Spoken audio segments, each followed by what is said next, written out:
नमस्कार दोस्तों, मैं हूं शिखा जायसवाल।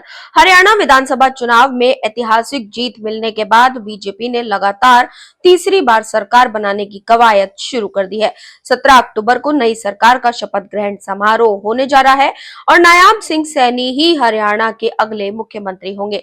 राज्यपाल बंडारू दत्तात्रेय नई सरकार के मंत्रियों को पद की शपथ दिलाएंगे। शपथ ग्रहण समारोह गुरुवार को सुबह 10 बजे पंचकुला के परेड ग्राउंड सेक्टर 5 में होगा। बीजेपी नेता नायाब सिंह सैनी लगातार दूसरी बार मुख्यमंत्री पद की शपथ लेने जा रहे हैं।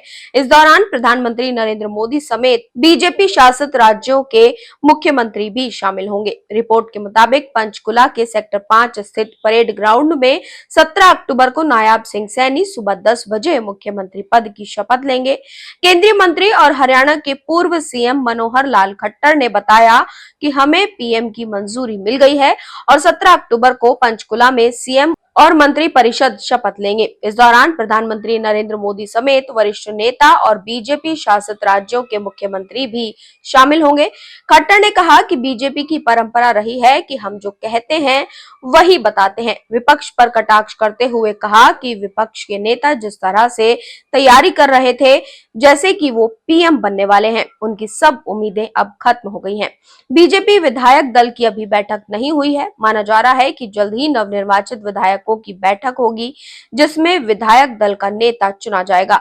माना जा रहा है कि नायब सिंह सैनी को औपचारिक रूप से नेता चुन लिया जाएगा। बीजेपी ने अपने चुनाव अभियान के दौरान ही कहा था कि अगर पार्टी सत्ता में वापस लौटती है तो नायब सिंह सैनी ही प्रदेश के मुख्यमंत्री होंगे। ऐसे में हरियाणा में विधायक दलों की बैठक का होना सिर्फ एक औपचारिकता होगा। चुनावी नतीजे आने के बाद कुछ दिन पहले ही नायब सिंह सैनी ने प्रधानमंत्री नरेंद्र मोदी, केंद्रीय गृह मंत्री अमित शाह, रक्षा मंत्री राजनाथ सिंह और बीजेपी अध्यक्ष जेपी नड्डा समेत बीजेपी के सीनियर नेताओं से मुलाकात की थी।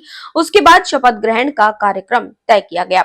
आपको बता दें कि बीजेपी ने 8 अक्टूबर को एग्जिट पोल के सभी पूर्वानुमान को गलत साबित कर दिया और पार्टी ने हरियाणा में लगातार तीसरी बार और भी बड़े बहुमत के साथ सत्ता में वापस करके इतिहास रच दिया। बीजेपी 48 सीटें जीती, जो कांग्रेस से 11 सीटें ज्यादा है। जेजेपी और आप का सफाया हो गया और इनेलो सिर्फ 2 सीटें जीतने में सफल रही। कांग्रेस को 37 सीटों पर संतोष करना पड़ा।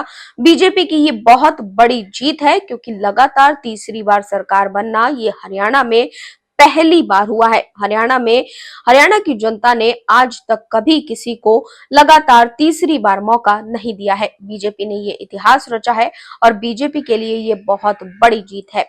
लोकसभा चुनाव में मिली असंतोष जीत के बाद हरियाणा में जिस तरह से चुनावी नतीजे बीजेपी के फेवर में आए हैं, इसने बूस्टर डोज का काम किया है।